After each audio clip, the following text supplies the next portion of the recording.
আসসালামু আলাইকুম প্রিয় স্পোর্টস ফ্যান্স। মঞ্চ প্রস্তুত, কাউন্টডাউনও শুরু হয়েছে আরও আগে, কিন্তু জুন-জুলাইতে যুক্তরাষ্ট্র, মেক্সিকো ও কানাডায় হতে যাওয়া ফিফা ফুটবল বিশ্বকাপ নিয়ে নতুন করে বিপত্তি বেঁধেছে। আর এর মূল মার্কিন প্রেসিডেন্ট ডোনাল্ড ট্রাম্প। তিনি ডেনমার্কের স্বায়ত্তশাসিত অঞ্চল গ্রিনল্যান্ডের নিয়ন্ত্রণ নিতে চান, যা নিয়ে ক্ষোভের বহিঃপ্রকাশ ঘটেছে ইউরোপ জুড়ে।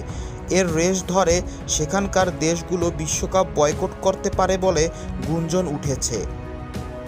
উত্তর আটলান্টিক দেশগুলোর সামরিক জোট ন্যাটো সেখানে আছে ডেনমার্কও।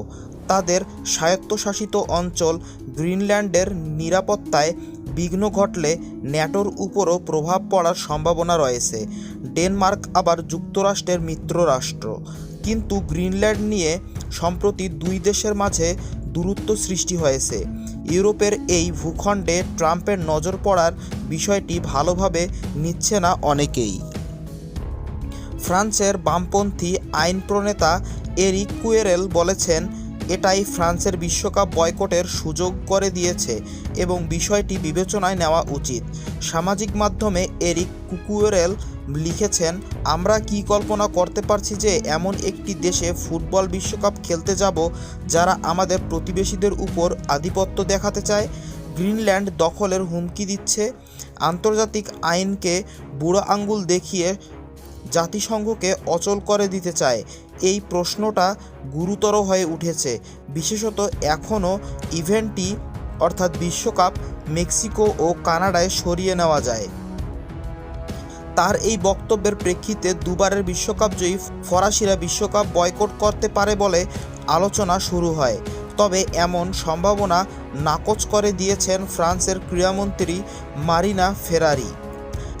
তিনি বলেন, আমরা এমন সময়ে কথা বলছি যখন মন্ত্রণালয় এমন মেজর এবং বহুল প্রত্যাশিত ইভেন্ট বয়কটের ইচ্ছা পোষণ করে না। কী ঘটবে সেই পূর্বাভাসও দিচ্ছে না তিনি। একই সঙ্গে খেলাকে রাজনীতির থেকে আলাদা রাখারও পক্ষে ফেরারি। 2026 বিশ্বকাপ সকল ক্রীড়াপ্রেমীদের জন্য খুবই গুরুত্বপূর্ণ মুহূর্ত। ফ্রান্স সর্বশেষ বিশ্বকাপ চ্যাম্পিয়ন হয়েছিল 2018 সালে রাশিয়ায়। 2022 কাতার বিশ্বকাপেও তারা ফাইনাল খেলে, সেখানে তাদের স্বপ্নভঙ্গ করে আর্জেন্টিনা। আসন্ন আসর দিয়ে 28 বছর পর ফুটবল বিশ্বকাপে ফিরছে আরেক ইউরোপীয় দেশ স্কটল্যান্ড। তারাও বিশ্বকাপ বয়কটের কথা ভাবছে না। তারা সর্বশেষ বিশ্বকাপ খেলে 1998 সালে। সেই প্রসঙ্গ টেনে কৌতুকের স্বরে স্কটিশ ন্যাশনাল পার্টির ওয়েস্টমিনিস্টার লিডার স্টিফেন ফ্লিন বলেছেন, কিন্তু দুর্ভাবনা ছাড়াই আমরা 1998 সালের পর থেকে সক্রিয়ভাবে বিশ্বকাপ বয়কট করে আসছি। আমি নিশ্চিত নই যে আবারও আমরা একই রুটে যাব। তার পরবর্তীতে ইউরোপীয় মহাদেশের মিত্রদের সঙ্গে গুরুত্বপূর্ণ এবং প্রতিশ্রুতিশীল আলোচনা করার কথা ভাবছি।